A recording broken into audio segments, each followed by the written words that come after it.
We welcome as our speaker today our good friend, Dr. Jeffery Long. He is the Carl W. Ziegler Professor of Religious Studies at Elizabethtown College in Pennsylvania. Dr. Long's graduate degree is from the University of Chicago Divinity School.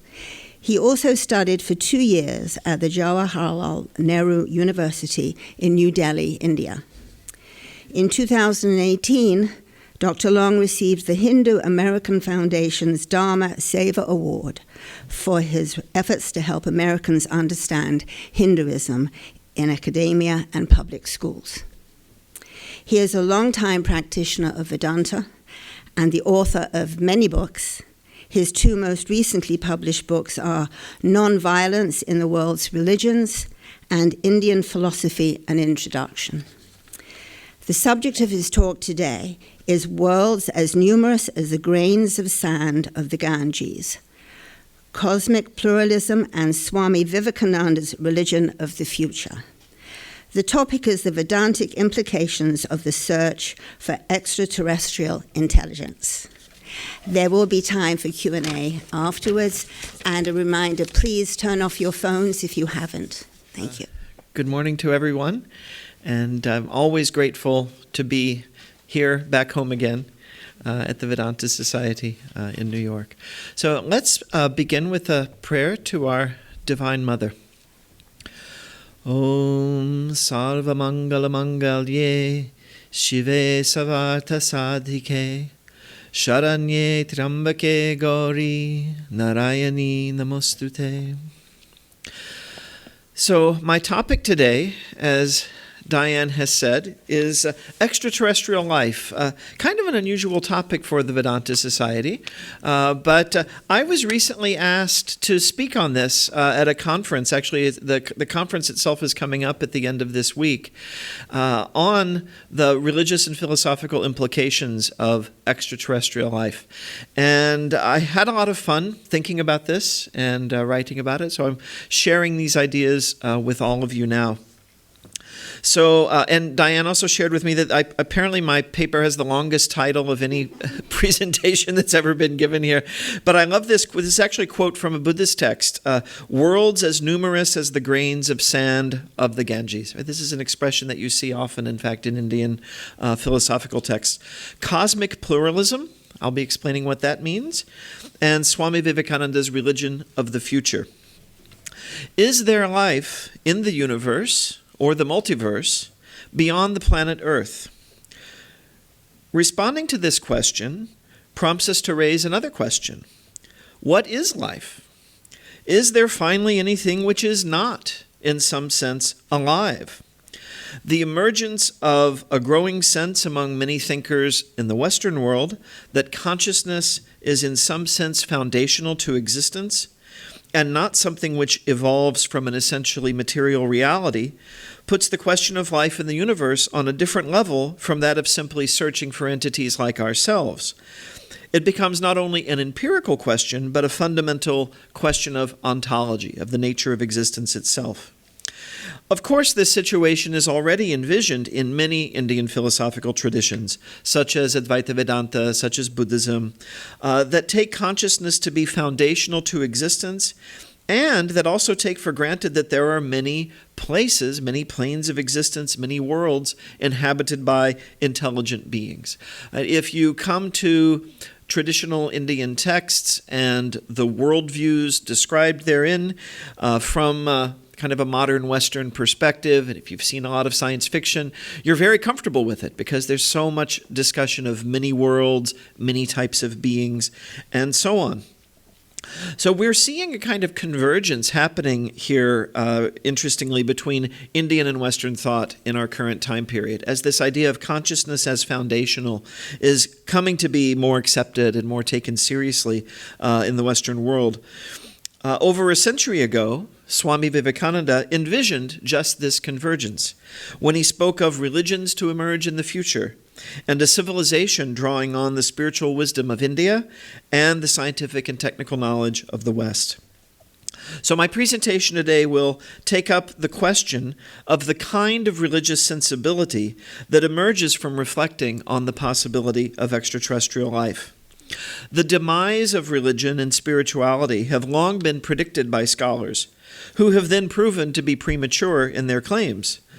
This presentation will suggest not that religion will be destroyed or superseded as humanity engages with the possibility of extraterrestrial life, but that religion will be transformed by this process in a more pluralistic, and if I may dare say, in a more Vedantic direction. So there are a few questions that are as fascinating as the question of whether life has arisen beyond the planet Earth. I don't know about you. I've been fascinating about this my whole life. When I was asked to write the paper, I thought, well, I've never written on that. I thought, but I've been thinking about it forever. When this question is posed, it's typically connected with the whole cluster of related questions. Has intelligent life, that is, life with which human beings might meaningfully communicate, arisen beyond the Earth? Right? I mean, if we find some kind of algae on another planet, we'll be excited, but not as excited as if there's someone we can talk with, right? Given the vastness of space, what is the likelihood that we might contact such life forms if they have indeed arisen? Why have we not heard from them yet? All right, this is the famous Fermi paradox. If any of you are familiar with this field of the extraterrestrial intelligence, Enrico Fermi posed the question, assuming there is a lot of life out in the universe, why have we not yet come across it? Or perhaps we have heard from them, but this is not yet a widely acknowledged fact. If even one of the countless stories of extraterrestrial visitation would end up proving to be true, or if even one of the many sightings of aerial phenomena that have recently been acknowledged by the United States government is of an extraterrestrial craft, then we could say that intelligent life forms have already, in fact, contacted humanity. But at the moment, this remains, alas, an unproven assertion. We don't know enough collectively to say that, yes, that is the case. There are many people who believe it, and they may be right, but do we all know it yet? No. If the realities behind UFO sightings and stories of alien abduction, or ancient stories which some have interpreted as evidence of extraterrestrial visitation, end up having an explanation that does not involve extraterrestrial life, right? If we have not, in fact, been visited, then the question of why we haven't yet been visited raises another set of possibilities and questions. There is the grim possibility that life forms do not survive their industrial era, if they even reach it. The fact that the future survival of humanity itself remains an open question makes this a reasonable point to raise about any putative extraterrestrial civilization. There could also be a host of worlds with intelligent civilizations that lack the ability to communicate with us, perhaps inhabiting a pre-industrial or maybe even a deliberately non-industrial mode of existence. I live right down the road from the Amish in Pennsylvania, so it could be you have an advanced civilization that says, oh, we don't want to pollute our atmosphere, and we have other ways of living, and we're fine. Right? So we'll never hear from them. In that case, it could be that we are the first civilization in the universe to reach the point of exploring space and searching for life beyond our own world. Then there's what is perhaps the grimmest possibility of all, that we are truly alone in the universe. This is grim from the point of view of those of us who are excited at the prospect of contacting and learning from intelligent beings who are radically different from ourselves, but who are enough like us to engage with us in meaningful communication. It also dramatically intensifies our sense of how precious life on Earth is and our consequent responsibility to protect and foster that life, possibly the only life in the universe. More optimistically, it might simply be the case that space is just so vast that the statistical likelihood of extraterrestrial civilizations existing at times and in places that make two-way contact feasible is exceedingly small. Over the lifespan of the universe, there may be countless worlds on which intelligent civilizations arise, civilizations which even spread out into space, but never in the right place or at the right time to become aware of one another. Right? Maybe we all come across each other's ruins at some point, but we don't exist at the same time. Even more optimistically, perhaps it's just a matter of time before contact occurs, right? According to Star Trek, it's going to happen in 41 years. So there you go. Given recent dramatic advances in our knowledge about extrasolar planets, it seems increasingly likely that within our lifetimes, we'll at least become aware of planets that are able to sustain life as we know it, carbon-based, water-dependent life, and that at least one of these planets will end up proving to possess life, such as by having an abundance of oxygen in the atmosphere. You don't usually find a lot of oxygen except where there's life. Life forms create oxygen, right? Plants breathe it out. And so if you find a planet with a lot of oxygen, okay, it probably has plants. And if we're really lucky, we'll detect some industrial pollution somewhere, which means someone's doing something we recognize as a civilization. It could then just be a matter of pointing our radio telescopes at the right worlds and waiting. And we've been doing this for some time, right? SETI, the Search for Extraterrestrial Intelligence, they've been pointing radio telescopes out into space for a long time. However, our hope that we will detect radio signals from an advanced extraterrestrial civilization might be misplaced, right? It could be like sending out smoke signals. If the rest of the world does not use smoke signals, they're not going to be replying to your smoke signals in time. Radio transmission is increasingly being superseded even here on Earth, with serious competition from fiber optics, for example. So what other ways of communicating might a truly ancient civilization, maybe a billion-year-old civilization, have achieved which we cannot yet imagine? Indeed, it could be that one or more extraterrestrial civilizations have already become aware of us, but are refraining from contacting us on principle. If you think of Star Trek's Prime Directive, right? And it could be that we're just not that interesting yet to talk with, right? This, in fact, really seems to be kind of the logical next step in many ways to the decentering of humanity that's been happening for many, many centuries, as we realize that Earth is not the center of the universe, for example, as we realize that other animals are also conscious and intelligent in many ways. So, why would someone want to talk to us? We're assuming that we're interesting. So, what, we might ask, does the search for extraterrestrial life have to do with religion? Of the scenarios just mentioned, do any of them bear any religious or spiritual significance? The answer to these questions depend on one's religious orientation. From the point of view of theistic religion, it would seem that a vast universe housing myriad civilizations, made up of a dizzying array of life forms, implies a far grander and more majestic vision of God than a universe with only one inhabited planet. At the same time, this is a possibility that raises a variety of questions that can be disruptive to established orthodoxies. Giordano Bruno, after all, was burned at the stake in 1600, at least in part for his belief that the universe contains countless worlds and that these worlds could be inhabited.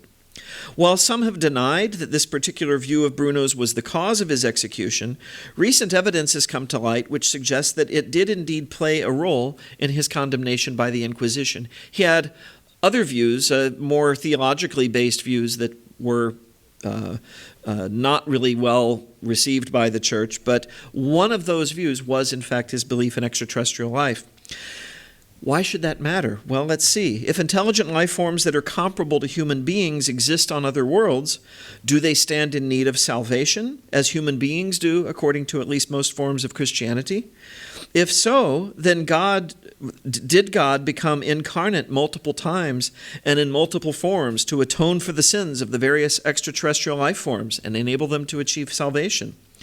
Would extraterrestrial life forms need divine revelation to know the will of God as taught in Judaism and Islam? Are there then extraterrestrial prophets who carried the divine message to their respective peoples? What would the relationship of these various revelations be, for example, to the revelation of the Prophet Muhammad, which is held in Islam to be final, at least for human beings? On a personal note, I'll mention that thinking about the possibility of multiple divine incarnations for extraterrestrial worlds was one of the factors that led me, as I was growing up Catholic, to feel drawn to Hinduism. If God, who is pure love, would share the divine grace with beings on many worlds, as it seems a God of pure love must, it would seem that this grace would also be shared with multiple human cultures as well, and not only one. Why should civilizations beyond the pale of Christianity be denied the access to truth and salvation enjoyed by Christians? It's not a big stretch from the idea of multiple divine incarnations on multiple planets to the Hindu concept of the avatar, right, or divine descent, who appears wherever and whenever living beings arise in need. In the words of the Bhagavad Gita, whenever dharma declines and chaos arises, then do I manifest myself. To destroy evil and restore the good, I appear age after age. Such a concept of multiple divine incarnations or manifestations would seem a better fit for a universe containing a variety of diverse intelligent life forms than a singular incarnation who comes once and for all time and then needs the good news of his coming to be transmitted across cultures through missionary activity on the assumption that other cultures are lost in darkness until they receive this message. Is that what we want to tell extraterrestrials? Oh, you need the gospel, right? It seems odd, right? It seems that in a vast universe with many forms of life, there will be, if we believe there is a divine reality reaching out to all of us, that will manifest in ways that can be comprehended by all of these various kinds of beings. In other words, an affirmation of the possibility of intelligent extraterrestrial life would seem to be of a piece with a pluralistic approach to spiritual truth. These ideas militate against anthropocentric in the first case and ethnocentric in the second case, a model of reality that privileges just one mode of being in the universe. And these ideas conceive of divine reality as vast beyond what can be contained in the teaching of any singular religious or cultural tradition, and as grounding a creation that encompasses multiple modes of being that take the shape of numerous biological manifestations, that is, extraterrestrial life forms, or even we think of the many forms of life right here on Earth, and numerous cultural and religious modes of life of a single species, the cultures and religions of humanity. Such a cosmic pluralism, if we may call it that, is comparatively easy to approach from the perspective of the traditions that have emerged from India, such as the Hindu, Buddhist, Jain, and Sikh traditions. My focus here is primarily on Hindu traditions, but a similar assertion can be made about other Indic traditions as well. In the Western world, at least in the modern period, the primary medium through which human beings have envisioned the possibility of extraterrestrial life has been the genre of science fiction. From the early days of the genre, with the writings of H.G. Wells, to the most recent series that have appeared on streaming services like Netflix, speculation about extraterrestrial life, its nature, and its intentions have been standard fare. In this essay, I've already had occasion to mention Star Trek, referring, of course, to the Prime Directive.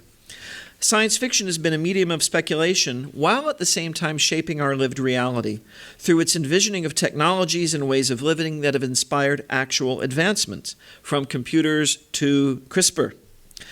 In the traditions of India, however, concepts associated in the contemporary West with science fiction, including the idea of many worlds inhabited by intelligent non-human beings, are commonplace. Hindu texts depict a cosmos that is vast in both spatial and temporal terms.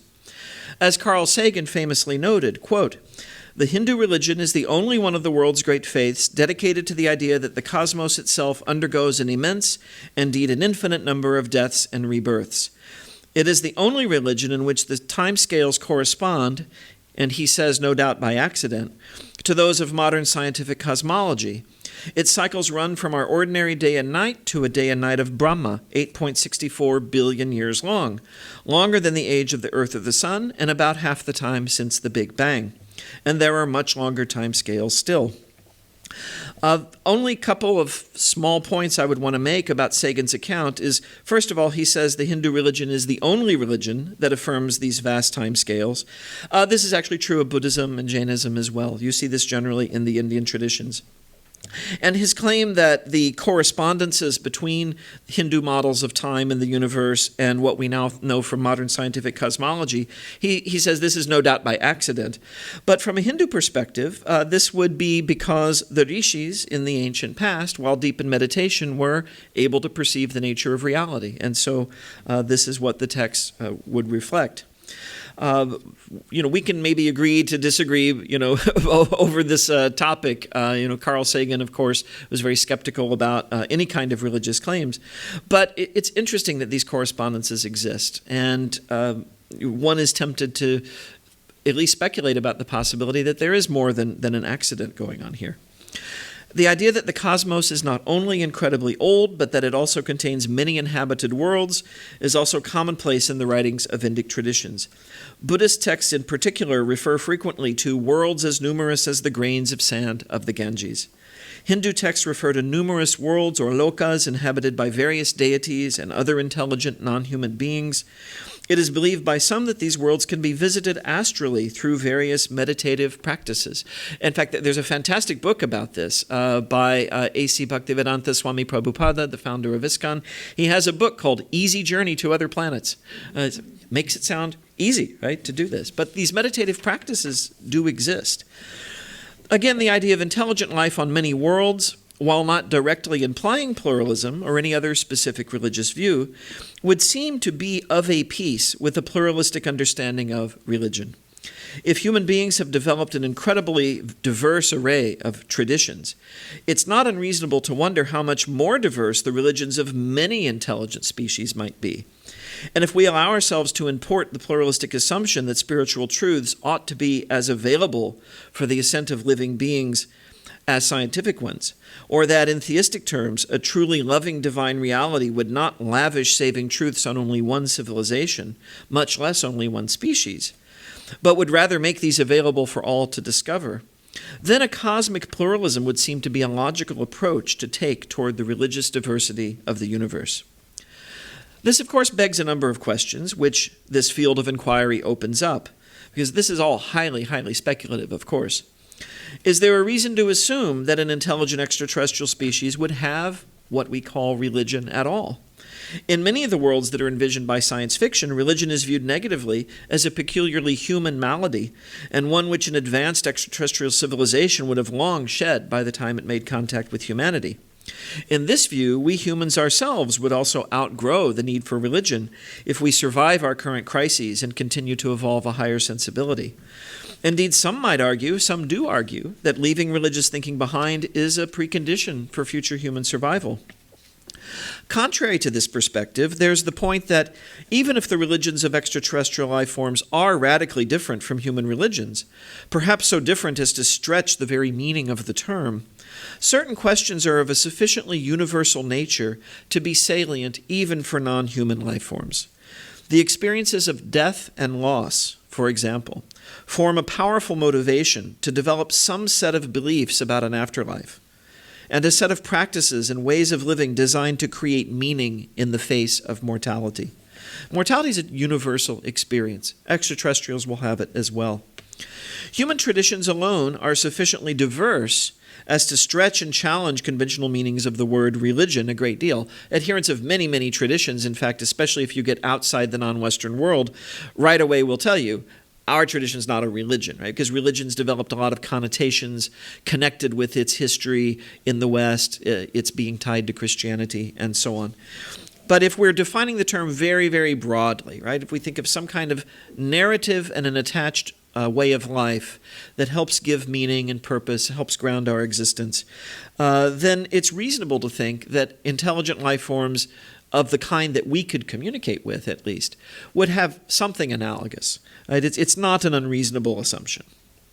If we're willing to think broadly about what we might call spiritual aspirations, there does not seem to be any reason to assume these will be absent among intelligent extraterrestrial beings, even if the quest to discern these ideas might prove to be one of our greatest intellectual challenges, should we ever have the opportunity to pursue it.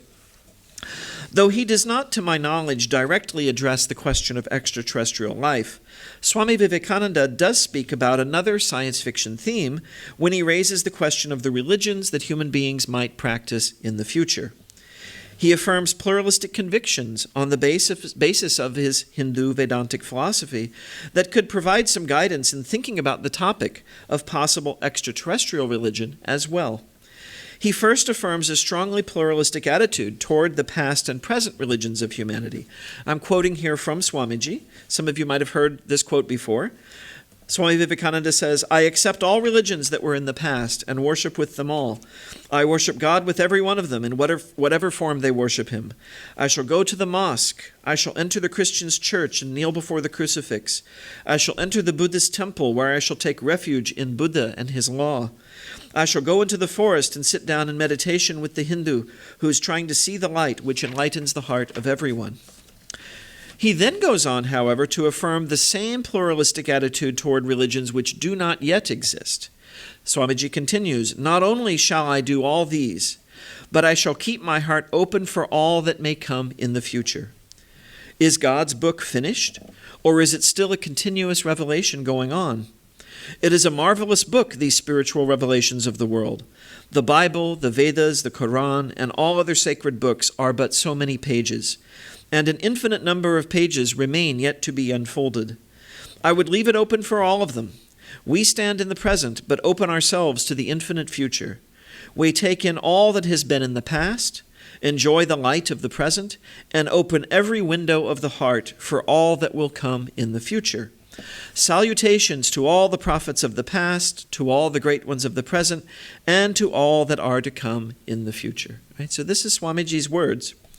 It does not seem a great stretch at all, and indeed to be entirely in keeping with the Hindu tradition's affirmation of the reality of many worlds and many forms of life, to extend the kind of pluralism that Swamiji affirms here toward the religions of the future to the possible religions of intelligent extraterrestrial civilizations. This extension could occur on the basis of the principles that Swamiji himself affirms, that, quote, we take in all that has been in the past, enjoy the light of the present, but open every window of the heart for all that will come in the future. You can tell I'm very fond of those words. I just quoted them twice, right? So, from the human perspective, of course, any extraterrestrial religion will be, from our current standpoint, a religion of the future, right? Even if it's ancient by the time we encounter it. It is also based on Swamiji's sense that divine revelation is ongoing, that the self-revelation of an infinite mind must itself be an ongoing process, a potentially infinite process, not something that can be contained in any single text or tradition.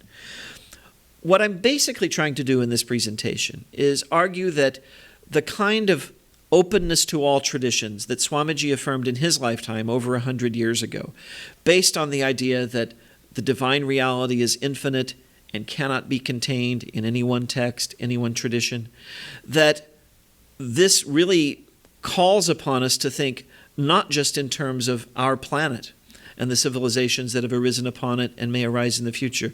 This is a universal teaching. Universal here means really universal. Right? We hope we may yet encounter intelligent beings, and we want to see what kind of divine light they have experienced as well. This is what I believe Swamiji is recommending to us. So my basic claim here is that the search for extraterrestrial life needs to be accompanied by the kind of openness to diverse views and possibilities that Swamiji commends. For if there are indeed a great many extraterrestrial civilizations in existence, there would seem to be every reason to expect that the religious diversity of the universe would also be correspondingly vast. It may well be, as some science fiction predicts, that there are extraterrestrial species that have left religion behind or that never had it. But it may well also be that there are, as other science fiction works have also predicted, no less of a variety of religious beliefs and attitudes among extraterrestrial civilizations than that which exists on our single small planet today. Given the vastness of the universe, both things are probably true. I want to turn to a slightly different question now that also has Vedantic implications in terms of looking for life in the universe. This is one I started with at the very beginning of my remarks. Beyond the question of the religious implications of the search for extraterrestrial life and the cosmic pluralism that this search would seem to commend, another even more basic question presents itself as we consider the search for a philosophical perspective that can really ground this search and that can really help us approach it in its full profundity. And this is the question of precisely what we mean when we speak of life. Thus far, I've spoken of intelligent extraterrestrial life in terms of the kind of life that human beings might widely recognize as such. Beings enough like us for us to be able to communicate with them in a meaningful way, to exchange ideas and get to know how we each experience and conceive of our existence. A major criticism of this way of thinking about extraterrestrial life, and of the science fiction that employs it, is that it is too limiting. I once heard a friend complain that most of the species encountered in Star Trek are basically humans with prosthetics on their foreheads, right? Which is true, right? That's what they were able to create. The best science fiction tries its best to conceive of life that is truly alien, truly other to humanity. To my way of thinking, though I'm open to other options and open to learning more, but two of the most successful science fiction works in this regard, in terms of film, are 2001: A Space Odyssey and The Arrival. So hope see some people nodding. Hopefully there's some fans of either or both of those films here. In 2001, the extraterrestrial life forms are not even seen. Rather, their artifacts are encountered. First on the Earth of the distant past, then on the Moon, and finally in orbit around the planet Jupiter. Each of these encounters leads to a major transformation of humanity. First, from pre-human hominids to the humanity that we know today, and finally to a new form, which is visualized at the end of the film as a great embryo floating in space. I suppose I should have said spoiler alert before that, because so the impression you get in 2001, it's truly majestic and really, I think, very spiritual, very awe-inspiring. An extraterrestrial civilization that is so advanced, again, we don't even see them in the film. Their artifacts look very simple, sort of a very basic monolith that appears in these three settings. But when humans encounter it, it changes them completely. It leads to a new stage of evolution. I expect this might be precisely how we encounter intelligent life, if or when we manage to do so. The film The Arrival recounts the arrival of an extraterrestrial species on Earth whose experience of time is completely different from that of human beings. As the story unfolds, and a slight spoiler alert here, it's revealed that this different experience of time is not a function of the extraterrestrials' biology, but of their language, which human beings can learn. And then they start experiencing time differently as well. And if I say more, that will spoil the film. But just think about that, right? The way we form language, it's very temporal, right? A sentence has a beginning, a middle, and an end, right? Imagine a completely different way of expressing oneself that will arise from a different way of experiencing time and that will shape how time is experienced. Because our language is shaped by our experience, but our experience is also shaped by our language, right? We experience what we have words for in a way that's very different from encountering something for which we have no words. The extraterrestrials come to Earth, interestingly, to share technology with humanity that will permit humanity in the future to save the extraterrestrials from a threat to their existence that they know is coming because of the way they experience time. They explain to the main character, when the main character finally says, "Why are you here?" and is able to communicate that, the aliens say, "Well, you all are going to save us in about 1,000 years. And so to do that, you need this special equipment. So we're here to give it to you." A completely different experience of time, right? Of course, given the vastness of the universe, it is certainly possible that other beings have evolved who are similar enough to human beings to enable us to communicate with them with relative ease. We might just casually refer to these as Star Trek species, right? The ones that we can actually relate to fairly easily. And then you've got the 2001 species and the Arrival species, which are on a different plane altogether. Again, given the vastness of the universe, there's probably no limit to what we might potentially encounter. Beings who are not so interested in developing high technology, but nonetheless are very advanced, very spiritual, very intellectual, and beings who we can barely even conceive of. According to a system of thought that's been developed among Western philosophers called process philosophy. This was pioneered by a thinker named Alfred North Whitehead back in the early 20th century. The cosmos itself is, in a sense, alive. It is an organism that possesses a mind. When process thinkers talk about God, they're referring to the cosmic mind, and that consists of entities that are thoroughly interdependent and interlinked. These actual entities are conceived not as material entities, but as centers of experience. Contemporary process thinker David Ray Griffin therefore calls this Pan-experientialism. And it refers to the idea that the ultimate units of the world contain an experience and also spontaneity. Although process thinkers are careful to distinguish between experience and consciousness, at least consciousness is normally defined as self-awareness, there's a strong resonance between pan-experientialism and many forms of Hindu, Buddhist, and Jain thought, especially conceptions of consciousness as, again, fundamental to the nature of existence. This is a view toward which many in the field of physics are increasingly gravitating, yes, that's a deliberate pun, based on their observations of reality at the quantum level, which suggests that the very act of observing a phenomenon plays a constitutive role in its occurrence, right? So this makes consciousness fundamental, not something sort of added on later to reality. At its broadest, pan-experientialism, both East and West, involves a denial of materialism and of conventional dualism, right? Because there's really no dead matter. Everything is in some sense infused with experience. So if we look at the universe from this perspective, it changes the nature of the quest for life. Because what we're really saying is we're looking for beings like ourselves, in some sense like ourselves, because the whole thing is alive, right? We can speak of the lives of stars. And if you look at the way that a star comes into being, arises, dies either as a supernova or ends up as a black hole, right? There's various paths it can take depending on how much hydrogen it has. It seems like a life cycle, right? It looks a lot like what we experience as organic beings on the earth. According to the famous Gaia hypothesis, the earth itself is a living being becoming somewhat irritated with us, it seems, in recent years. This way of thinking has the potential to open up an entirely new paradigm for the search for extraterrestrial life. If we're seeking to communicate with life forms different from ourselves, we need look no further than our own planet. Animals and even plants, it can be argued, are centers of experience, and even in some cases of consciousness capable of communicating with our own. Anyone who's spent any great amount of time with animals knows this, right? That this is not a new discovery.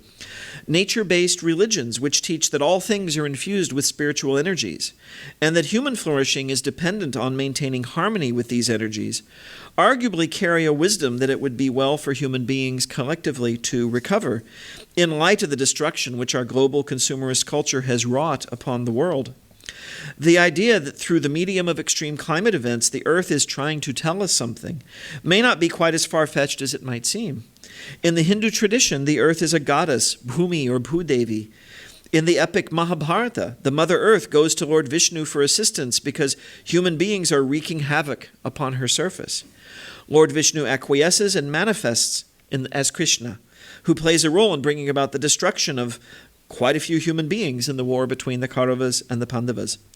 Far from a merely human conflict, this war is revealed to be the means by which cosmic forces are being balanced. Humans are one cosmic force, the story seems to be telling us. We would do well to maintain balance with the other forces at play in the universe, or else we risk our own destruction. So there's actually a very ecological message embedded in the Mahabharata. If we just look at the human story and drama, that has a lot of profound truth in it, but the whole setting of it is actually telling us something very profound. As we seek to discover intelligent life beyond the earth, and we hope communicate with that life, we should also be mindful of the life that is all around us here and now. Perhaps this is the very lesson we need to learn in order to be ready for contact with extraterrestrial life. We don't really seem to be ready yet. I mean, if we look at the way we have interacted with non-human life forms here, our track record is not great. Science fiction stories and the world's great spiritual literatures are full of cautionary tales about what happens when human beings arrogantly see ourselves as the measure of all things, and not knowing our place in the vast and intricate cosmic process. If we do manage to contact extraterrestrial life, it will be a massive leap, not only in our understanding of the universe, but of ourselves and who and what we really are in relation to it. It is a venture which needs to be approached courageously, but also with humility and a loving openness of the minds we hope to encounter, in the spirit of what Swami Vivekananda taught, about the religion of the future and the vast and forever unfolding book of divine revelation. So that's the end of my prepared comments. Thank you all very much, and open to any questions you might have. If you have a question, please raise your hand.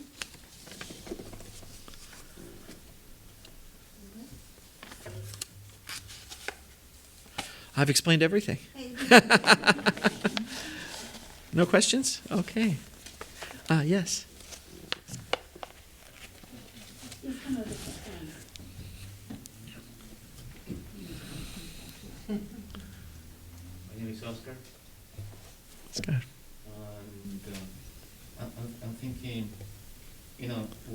thinking in the hypothetical, because all is hypothetical. So you mentioned that if we take consciousness to be foundational and universal, therefore the question changes as to what forms of life are there. Mm-hmm. And they had to be intelligent. Could they be intelligent only and not in any other form? Such as, if we think of intelligence, we think only of the Vijnana kosh. Yes. And then not all the other kosh. Yes. Koshas. Could there that be? If so, therefore, we're already communicating with them through thoughts only. Yes. Therefore, they are in our heads. They're coming from afar, coming to us, in our body and mind. So that's another hypothetical. Mm-hmm. So those beings are celestial beings, gods. I remember once reading about, the Greek thinking, the Greek way of addressing thinking, which is, the gods are inside of us. The gods are our thoughts. Mm-hmm. Mm-hmm. Therefore, Zeus is coming to me. Zeus is Right. saying something to me. Yes. So that's a hypothetical. I'm just, throwing this out. The other one is, we have, the life forms that we know of, animals, plants. They are certain level of intelligence. But can they know that we are humans, intelligent? Do they know that we are intelligent? Mm-hmm. Right. Do they know it? Right. So, again, speculation. Okay. Well, I really love what you've just said. And so I'll take the first part first. In a way, one finds oneself, if we take this route of thinking, that consciousness is in everything, right? Life is in everything. Everything is alive.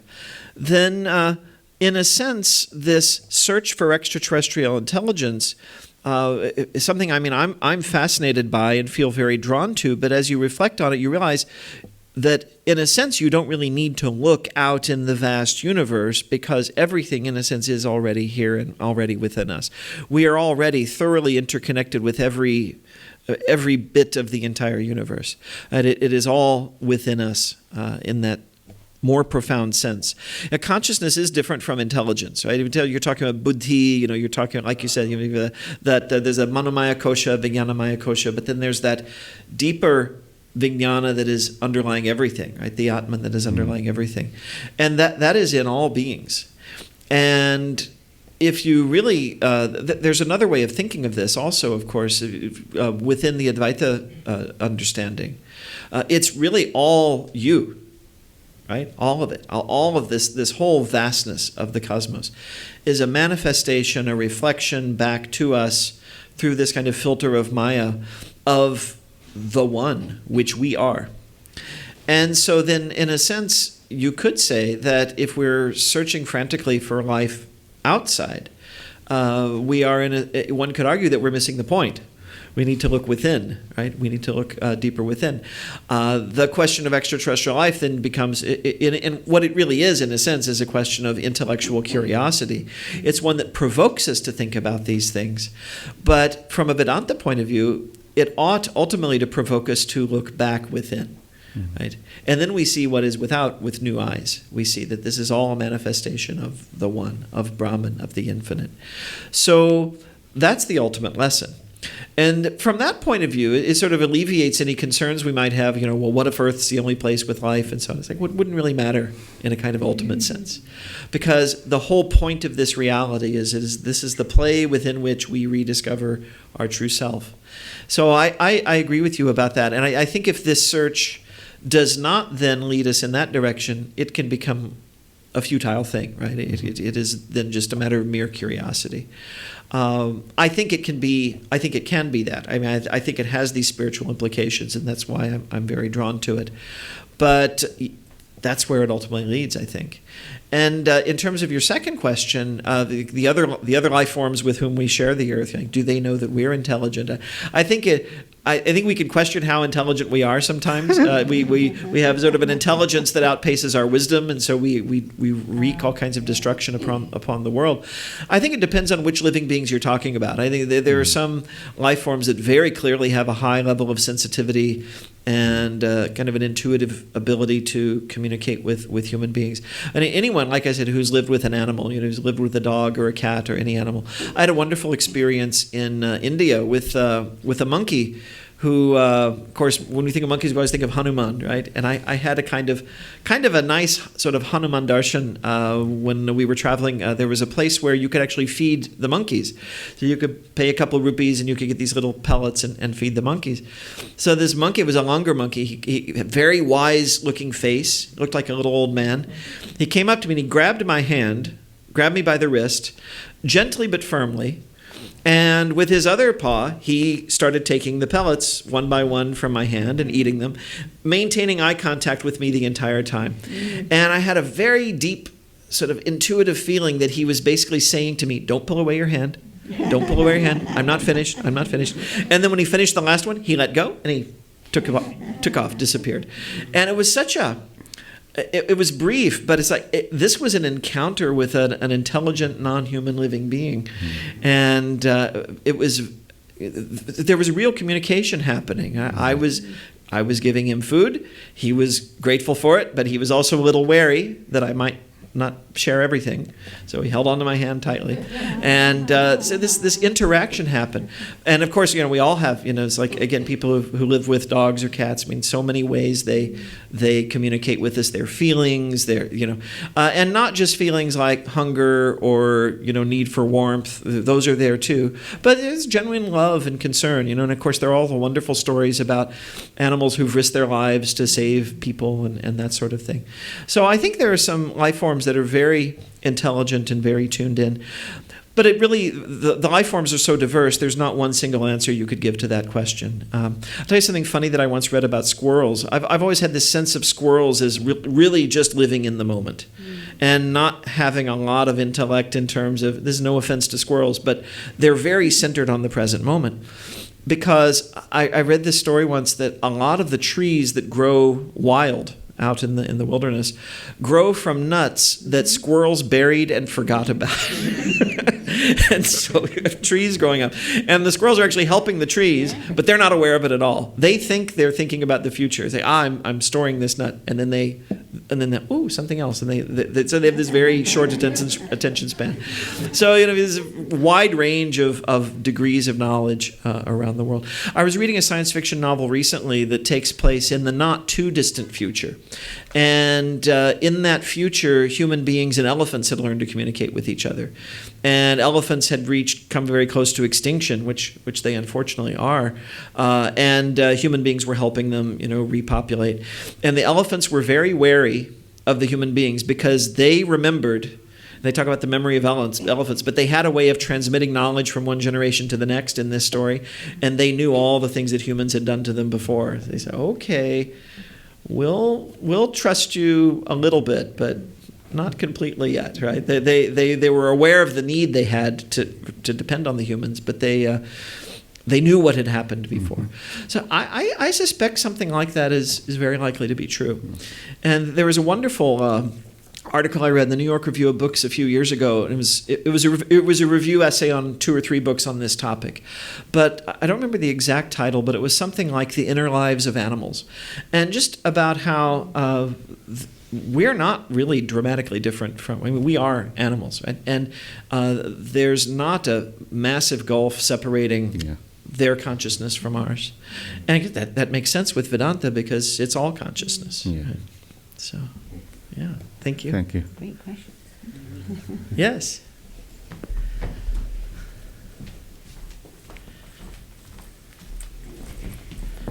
Hi. Hi. It's a pleasure to meet someone who has had a profound experience with a monkey. Thank you. My question, and I've actually wondered about this, if we manage to destroy the earth or make it incapable of supporting humans, then what does that do to reincarnation, and what do the scriptures say about other options? Okay, very good question.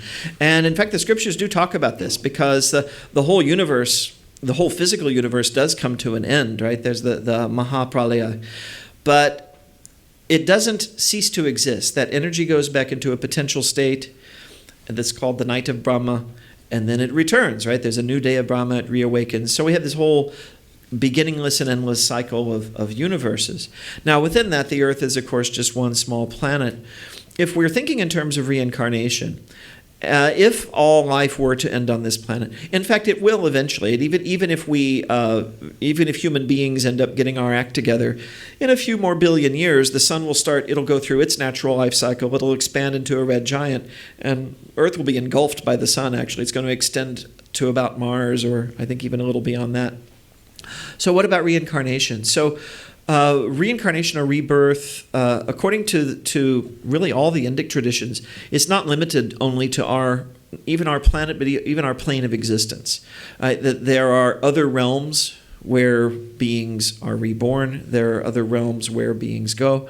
And so if, or we should say when the earth no longer becomes a suitable place for this type of life form, and souls, because of their karma, they still need to be reborn. They'll be reborn somewhere else. They'll be reborn on a planet that is still at a phase where it can be, it can be suitable for life. In fact, this opens up yet another aspect of this question of extraterrestrial intelligence, because if we think about rebirth, the jiva, the soul, is not human specific, right? It can be reborn, of course, in many different forms, different animals, and so on.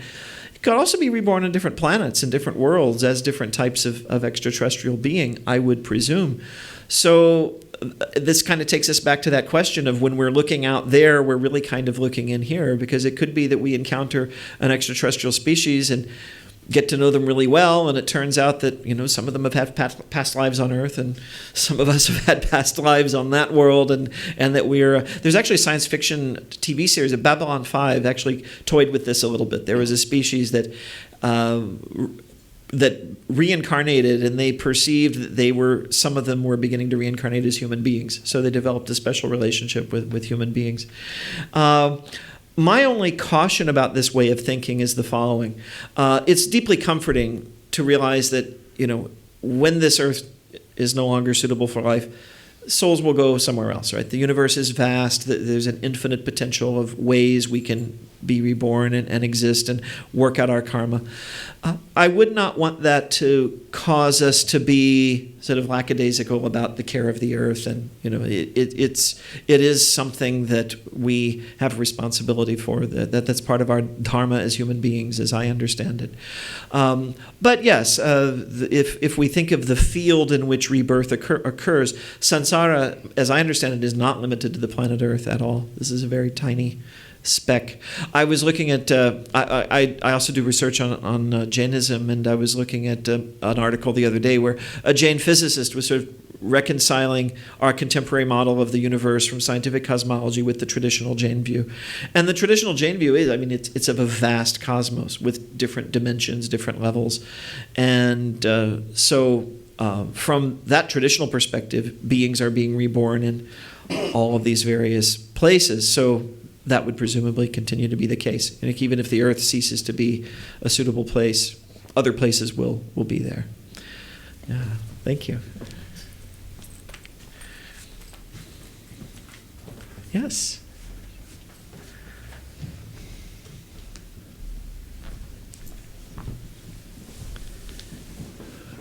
Namaste. Namaste.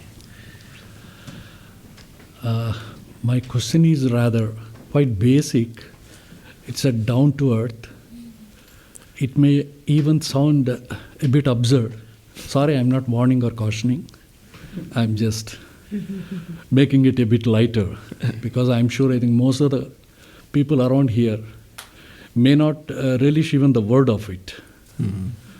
I'm referring to death. Okay? Mm-hmm. So,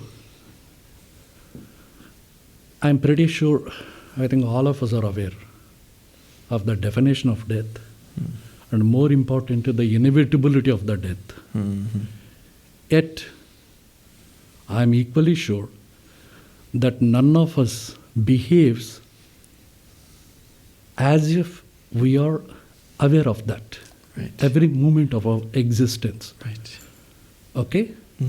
This is the brass tacks, of our life. Yes. I would like to know why. Apart from the ignorance. Yes. That is a wonderful question. Yudhishthira in the Mahabharata asks almost exactly the same question. Okay. There's this famous dialogue he has with Yamraj, right, with the Lord of Death. And Yamraj is quizzing him. He's actually asking Yudhishthira questions. And he says, one of the things he says is, what is the most marvelous thing? And Yudhishthira says exactly what you just said. He says, day after day, living beings die and yet go about their lives as if they were going to live forever. And I think this is, as you said, apart from ignorance, right? Apart from sort of this very deep avidya, though I think it is connected with that. But I think there's what I would call both a positive and a negative aspect of this problem. On the positive side, I think there's some level on which we intuit the immortality of the Atman. Right? That there is that in us which will never pass away. And even if we're not consciously aware of it, right? It's not in our intellect, but it is present within us. And so I think that is part of what gives us the confidence to just, keep going, right? From moment to moment, from day to day. On the ignorance side of it, though, there is also a denial. We don't want to believe in our own mortality. It's very painful to think about.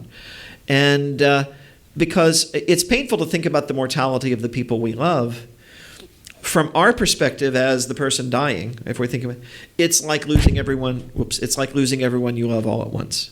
Right? Everyone goes in that moment. So it's a very sad thing to think about. It makes us have a very heavy heart. So we divert ourselves with extraterrestrial life and the internet and all kinds of things, right? To not think about it.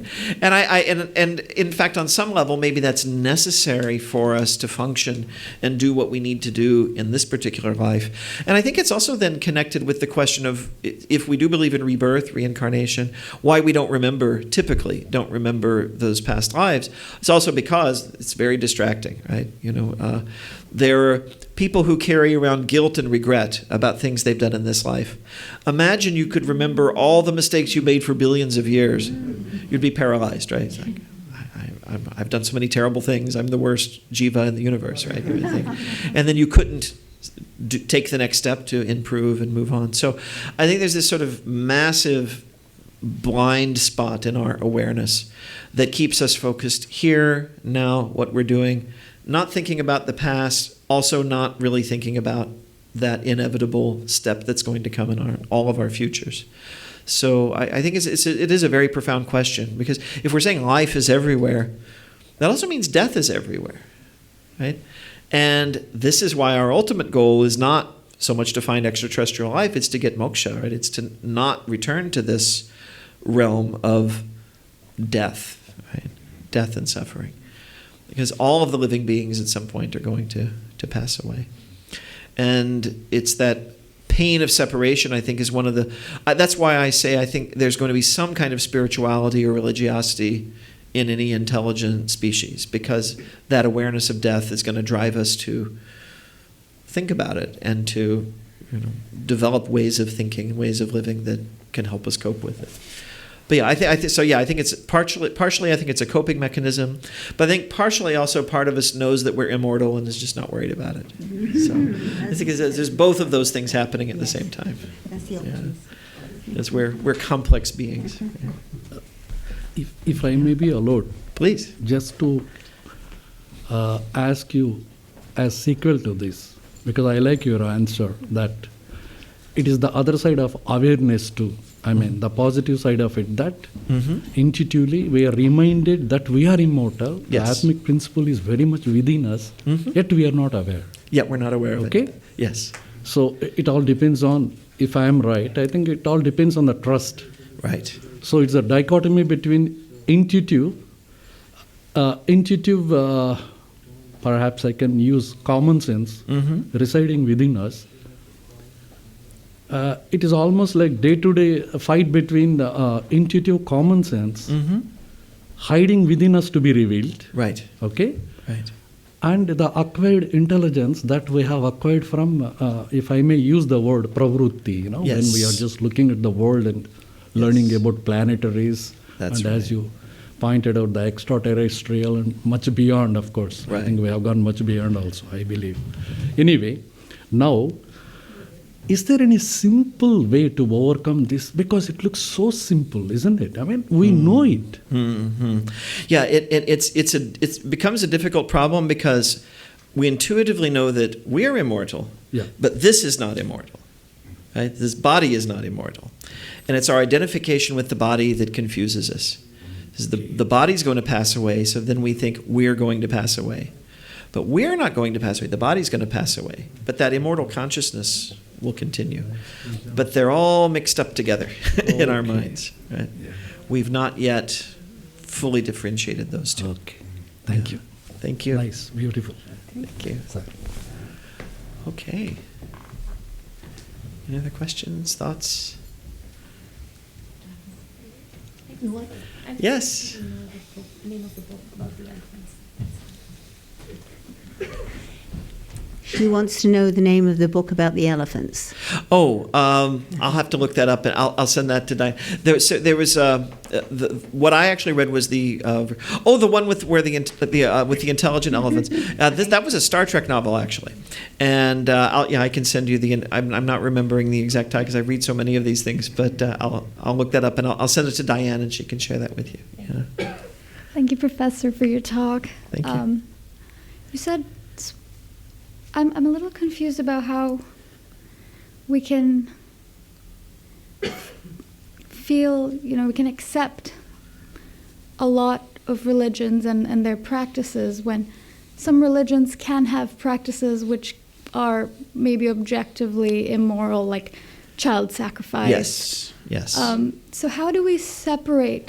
I guess, there are certain basic values that are common to all religions, like love and compassion, Right. but how do we reform if we accept all religions and their Right. practices? Yeah, no, that's an extremely important question, and my understanding, and Swamiji talks about this as well, because people would ask him this question. When he talks about acceptance of all religions, he's talking about acceptance of what you might call the essential core, right, of that. And in one of his presentations, it's called The Way to the Realization of a Universal Religion. He says, every religion, as it were, takes up a great idea, right, a central ideal. And these ideals are not contrary to one another, right? So a very central ideal of Buddhism is the impermanence of the material world, impermanence of the body. A very central ideal of Christianity is love. A very central ideal of Islam is equality and brotherhood, as they say, a sense of humanity as a family. And these ideals are not in conflict. But when the traditions come into practice, very often people come in with different interpretations, institutions get established, and that original ideal is sometimes neglected, sometimes forgotten, and very often in favor of things that are not necessarily healthy or not necessarily productive. So your question's a good one. It's like, how do we know what's what? Because it's all being presented to us as part of the religion. And here's where I think Sri Ramakrishna had a wonderful insight. He says, he's referring to the scriptures of the religions. He says, the scriptures are a mixture of sand and sugar. He says you have to sift out and separate the sand from the sugar, right? The sand is, that's the stuff that is, the negative things, right? The violence against different groups of people, justifying, when a religion's used to justify warfare or conflict or hatred against another group. That's the sand, right? You can throw that out. Keep the sugar, right? Keep that essence, that the sweet essence that is the ideal of the tradition. And religions are a little bit like extraterrestrial civilizations in the sense that some are relatively new, and they're they're at a certain phase of their development, which if you look at older traditions, you can see, okay, something very similar to what's happening in religion X happened in religion Y 1,500 years ago, right? You see there's a kind of evolution where you have, this is maybe oversimplifying a bit, but you have some brilliant figure with a spiritual insight, a revelation. A tradition gets built upon that, and then it goes through a series of phases as it becomes a mere human institution like any other and starts to have corruption come in and problems and so on. And so, these traditions of different ages and all in different stages of their evolution are all existing together, at a certain time. And so, in some ways, they're talking past each other. Also, you have, at any given time, within a single tradition, you have people who are very spiritual, very tuned into the deeper meaning and the ideal of the tradition. And you have people who understand it in a more materialistic way. And maybe they're more interested in their power and politics and so on. And that is dominant for them. And Swami Prabhavananda once said that if you get the founding figures of the various traditions together, they would embrace. And if you get their followers together, they'll kill each other, right? And so the followers sometimes they don't quite get it right. And whereas and this happens even within the lifetime of the teacher. I'm thinking several incidents come to my mind in the life of Sri Ramakrishna, in the life of the Buddha, in the life of Jesus, where they actually had to reprimand their followers. It's like, no, you're not understanding, you're not practicing what I've said, what I've tried to communicate to you. So when we talk about acceptance, we're talking about the acceptance of that ideal. Now, of course, that raises another set of questions, right? Well, who decides what's the sand and the sugar? By what criterion do you decide that? And I think we do have some guidance from the traditions themselves and from just, human reason, right? So there are the shared values, right? That you find some form of the golden rule, for example, in every tradition. So if the way you're interpreting your tradition is taking you very far afield from that, maybe that's a warning sign that it's not being understood correctly, right? And the centrality of the ideal of ahimsa, right? Not wanting to harm other beings, not doing deliberate harm to other beings. If your tradition is saying, okay, now you need to go out and harm some living beings, right? Then you could say, okay, this seems to be a divergence from that core ideal. And because traditions again are existing in different kind of levels of evolution at different times, the negative aspects might be predominant at certain times in history. And that usually means that you're about to have a big reformation of some kind happen, right? Someone's going to come from within that tradition and say, enough, right? So you have that happen in the history. And sometimes a whole new religion gets born out of that. And then you have other traditions where the ideals are still very fresh, still very powerful, and you experience that. Speaking on a personal note, that's what I experience in the Vedanta tradition, and it was so recently that Sri Ramakrishna, the Holy Mother, and Swamiji walked upon this earth that it's still, there's still that Shakti is still there, I find, and so and this is also, I think, an important thing too that Swamiji emphasized, the Buddha emphasized, most of the great masters said, don't believe anything purely on blind faith. Always test it with your own reason and your own experience.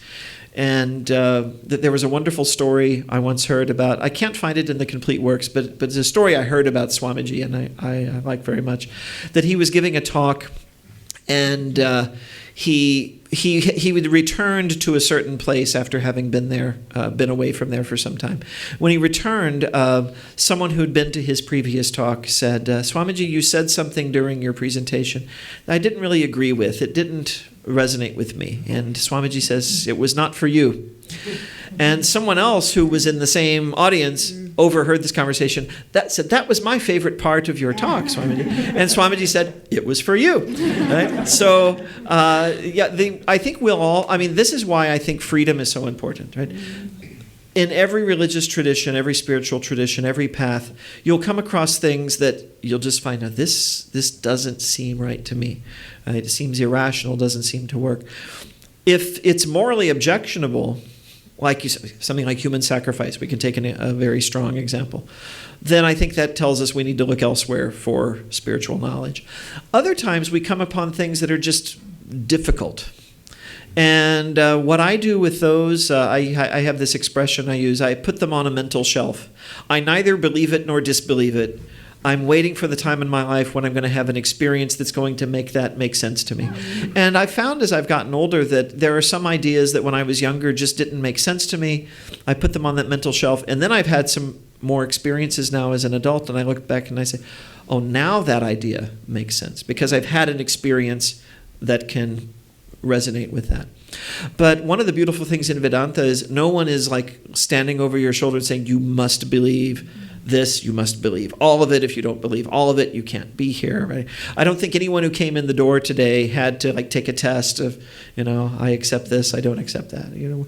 We're just all here for knowledge and for realization. So, but yeah, I mean, beware of those who want to push or force an idea or a practice onto you that you can't accept through your reason or your moral sensibility. I think that's important. When we talk about universal acceptance, even the language itself is a little deceptive, right? Universal would seem to mean everything. Well, it's not everything. It's everything that is right, everything that is good, that is conducive to realization. And when Swamiji says that, what he's emphasizing is that that's not the preserve of any one tradition. You can find it in lots and lots of different places. But yeah, that doesn't mean to give up one's critical mind. I think also, the last thing I'll say about this is it's important that when Swamiji became a monk, he took the name Vivekananda, right? He was one whose bliss is viveka, discernment. That means, it's like rationally discerning, the sugar from the sand, the real from the unreal. So, thank you. All right.